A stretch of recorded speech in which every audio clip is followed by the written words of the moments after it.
Vaheguru Ji Ka Khalsa, Vaheguru Ji Ki Fateh. Good afternoon, ladies and gentlemen. It's a historic day. I think today is a historic day that our presence in California for last 125 years is going to be recognized in the school textbooks.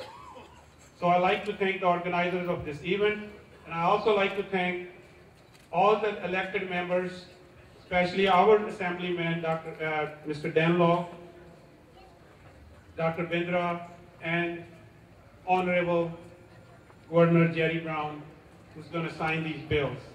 Please give a big clap for this.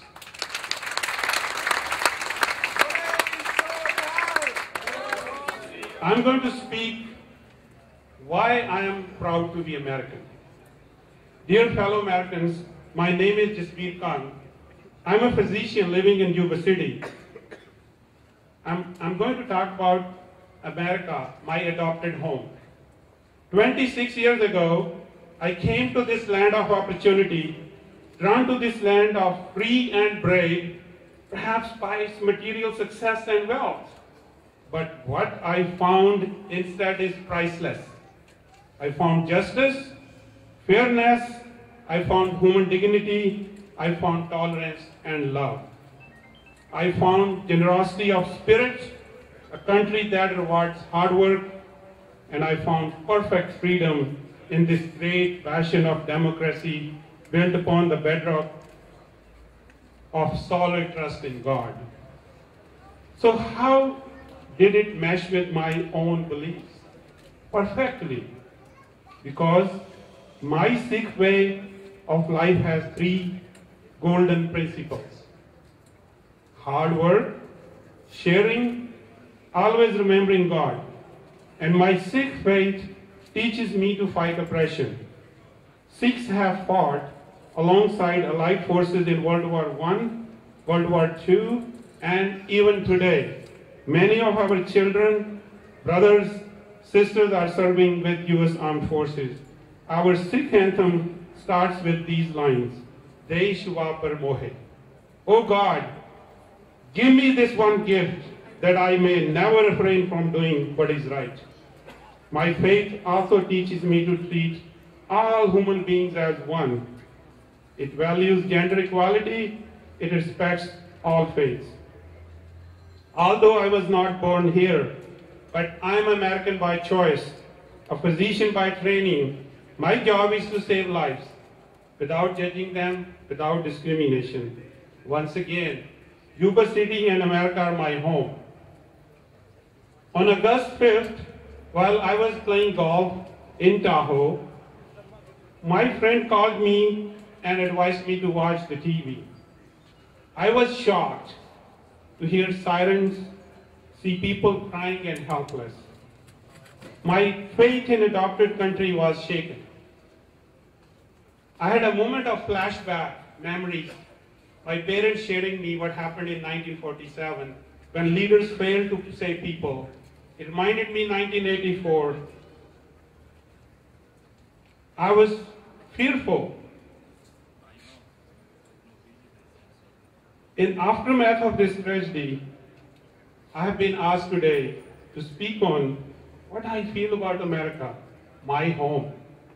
How do you feel about your home? Of course, I love my beautiful country, my home.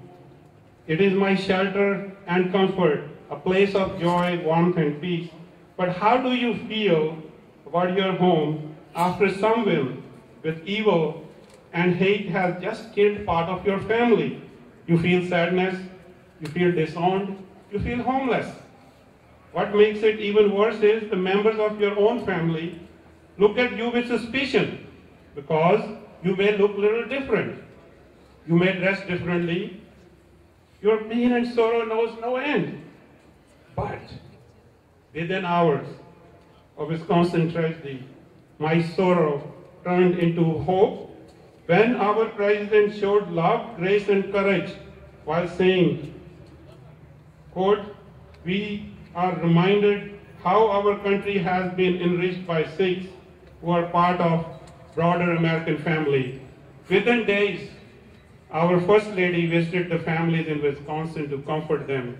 My American dream was restored when I heard of brave Lieutenant Brian Murphy of Oak Creek, who put his life on trying to save so many. I hope the policemen all over the world can learn from him how to be a policeman. What makes us Americans? Our values. So, I say to you, fellow Americans, look into your hearts. Find a place for those who look different from you, for they are your brothers and sisters too. Embrace them, comfort them. Please hold each other's hand wherever you are sitting. So, fellow Americans, treat everyone with love. We Sikhs have a prayer that says, Jin prem kiyo, tin hi prapayo. Only those who love realize God.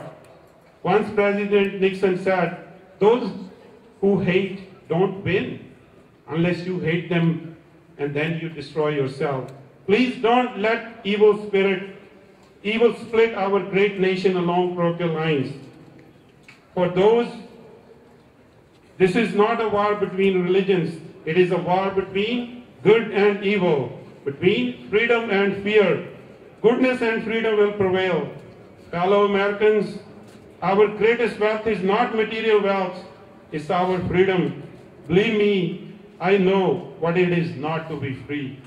I know the pain of being shackled. I also like to appeal all elected officials sitting in the audience. Please make more resources available to treat mental illness in our country. We don't treat mental illness with love and compassion. If you look at the underlying, all the tragedies which happened in our country last few years, there was one common underline. That was mental illness was not treated with love and compassion. In the end, I would use the words of my hero, Abraham Lincoln. This nation under God shall have new birth of freedom, shall not perish from the earth. God bless America, my home, sweet home. Thank you.